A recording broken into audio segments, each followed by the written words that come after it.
इसमें यह कहा गया कि शिक्षा मित्रों को पढ़ाने का ढंग नहीं और उस समय के तत्कालीन जज महोदय श्री डी.वाई. चंद्रचूड़ जी ने पब्लिक प्रोसिक्यूटर के असंगत प्रमाण पत्रों के द्वारा यह भी न समझा कि जो न्यूनतम योग्यता मांगी जाती है उसी के आधार पर वैल्यूएशन किया जाता है, जो कि नोटिफिकेशन में न्यूनतम व्यक्ति जो मांगा गया था इंटर था।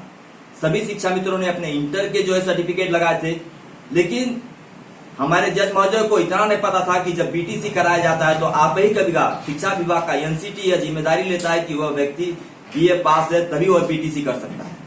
इतना ध्यान न देते हुए डी.वाई. चंद्रचूड़ जी ने उस पे समायोजन पे निरस्तीकरण का आदेश जारी कर दिया गया। उसके बाद शिक्षा में दौड़ते दौड़ते गए सुप्रीम कोर्ट पे। उस समय मिश्रा जी वहां के जो सीजीआई थे, किसी तरह कहने पर उस पर स्टे मिला, सुनवाई हुई।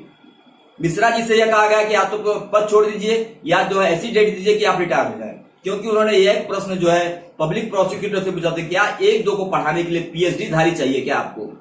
क्या एक शिक्षा मित्र इंटर पास पढ़ा नहीं सकता है?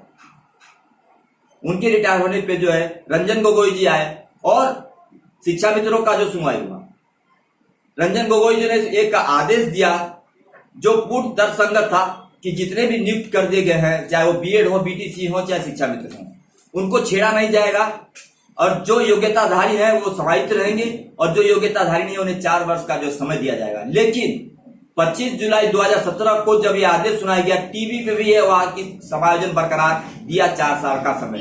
आखिर 2 बजे से कुछ समय के लिए 5 मिनट के लिए ऐसी क्या बस आई कि पूरा मीडिया जो बंद हुआ और 5 मिनट के बाद यह कहा गया कि जो शिक्षा मित्रों का समायोजन निरस्त। ये सरासर साजिश भाजपा सरकार की थी, जिसमें पीएम मोदी, नरेंद्र दामोदर दास मोदी, सीएम योगी सभी लोग संलिप्त थे। मैं चाहूंगा सीजीआई डी.वाई. चंद्रचूड़ से कि वह आदेश फिर से निकाला जाए और या तो 25 जुलाई 2017 की वो पूरी वीडियो 9 बजे से लेकर के 3 बजे तक की मीडिया न्यूज देखी जाए, जिसमें यह कहा गया था कि समायोजन बरकरार दिया 4 साल का मौका और जो योग्यताधारी नहीं है उन्हें 4 साल का समय दिया जाता है कि आहरित योग्यता हासिल करें। एक राजनीतिक द्वेष के कारण योगी आदित्यनाथ ने सनातन धर्म का दुरुपयोग करते हुए सनातन कह करके हिंदू मुस्लिम और सिखों को लड़ाया, आपस में लड़ा करके एक पूरे समाज को अशिक्षित करार कर दिया। शिक्षा मित्र जो शिक्षित थे, मैं मानता हूं कि सभी शिक्षा मित्र बीए नहीं रहे होंगे उस समय, क्योंकि जो मांगा गया था इंटर, हमने उस इंटरमीडिएट सर्टिफिकेट प्रस्तुत किया गया और मैं ये जानता हूं कि जो न्यूनतम योग्यता मांगी जाती है उसी के आधार पर वैल्यूएशन किया जाता है। मैं उन्हीं से सीएम योगी से ही पूछता हूं, क्या उन्होंने सीएम एलिजिबिलिटी टेस्ट पास किया है? मुख्यमंत्री पात्रता परीक्षा पास की है? क्या स्पेशल मुख्यमंत्री पात्रता परीक्षा पास की है? मैं आपको खुला चैलेंज देता हूं कि आप आइए, आपके साथ मैं बैठता हूं इम्तिहान में। आप बहुत ताल ठोकते हैं कि मैं क्षत्रिय हूं, शेर का हूं, तो मैं भी एक शेर का बेटा हूं। आपको सिर्फ कि आप और मैं एक साथ बैठते हैं परीक्षा देने के लिए, आपसे अच्छा नहीं तो आपसे खराब भी परीक्षा नहीं दूंगा। सीएम एलिजिबिलिटी टेस्ट देते हैं, हम में से जो अच्छा रहेगा वो सीएम बनेगा, अन्यथा की स्थिति में आप सीएम का पद छोड़िए या न्याय करिए। अगर बनना है, जोगी हैं आप, अगर गोरखपुर में रहते, गोरखनाथ मठ पे रहते तो मैं आपका बड़े सम्मान से करता। क्योंकि आप राजनीति में हैं इसलिए आप योगी कहलाने के योग्य नहीं।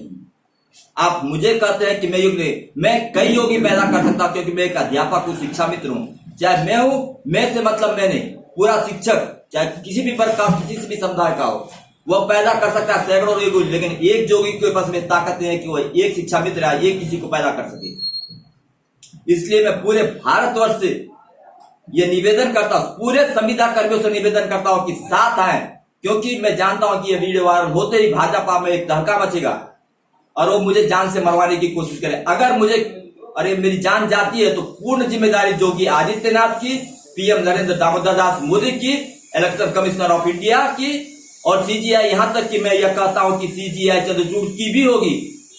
इसलिए सुप्रीम कोर्ट मुझे पूरी सुरक्षा दे, जब तक यह मसला हल न हो जाए तब तक काउंटिंग न कराई जाए। और पूरे हिंदुस्तान के संविदा कर्मियों से आह्वान करता हूं कि वो मेरे साथ दे। जितने लोगों ने भी इस निर्वाचन प्रक्रिया में भाग लिया है, चाहे वो बीएलओ के रूप में, P1, P2, P3 किसी के रूप में भी हो, वो मेरे साथ आए। मेरा नंबर है 7985769658 और दूसरा नंबर है 9353626159। यह ना समझिएगा कि मैं आपसे डर गया हूं। आप जब चाहे आप मुझसे मुलाकात कर सकते हैं, क्योंकि मैं जानता हूं कि यह वीडियो वायरल होते ही सीएम साहब तुरंत एसपी साहब मऊ एसपी को कहेंगे, मऊ एसपी कोतवाल को कहेंगे, कोतवाल मेरे घर आकर के मुझे पकड़ के ले जाकर थाने में बंद कर देंगे और रासुका लगा देंगे कि मैं राष्ट्रद्रोही हूं। अगर ऐसा कुछ होता है तो इसकी पूर्ण जिम्मेदारी जो है भाजपा सरकार की होगी। अन्य दलों से भी यह निर्विरोध है कि यह साक्ष्य मेरे पास जो है, इस साक्ष्य के परिणाम पे आप मतदान जो है गणना रुकवाने की कोशिश करें तब तक यह जो स्पष्टीकरण न मिले।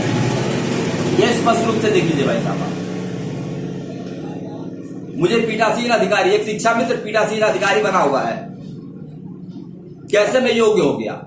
मेरे द्वारा जो एक शिक्षा मित्र इंटर पास रहा होगा उसके कारण पूरा समायोजन निरस्त हो सकता है, तो एक शिक्षा मित्र जो पीठासीन है अगर कराया गया है तो पूरा निर्वाचन ही निरस्त किया जाए। अगर समायोजन निरस्त हो सकता है तो निर्वाचन भी निरस्त हो सकता है। डीवाई चतुर्वेदी से यही निवेदन है। अन्यथा की स्थिति में अगर निर्वाचन नहीं निरस्त करना है तो हमारा मान सम्मान 1,37,000 जिन्हें कोर्ट ने बेइज्जत किया, समाज ने बेइज्जत किया, उसको सम्मान पुनः 25 जुलाई 2017 से पूरे मानदेय पूरी इंक्रीमेंट के साथ उसको जो पुनः बहाल 1 जुलाई से पहले करे। अन्यथा की स्थिति में भारत में जो बगावत होगा उसे कोई झेल नहीं पाएगा।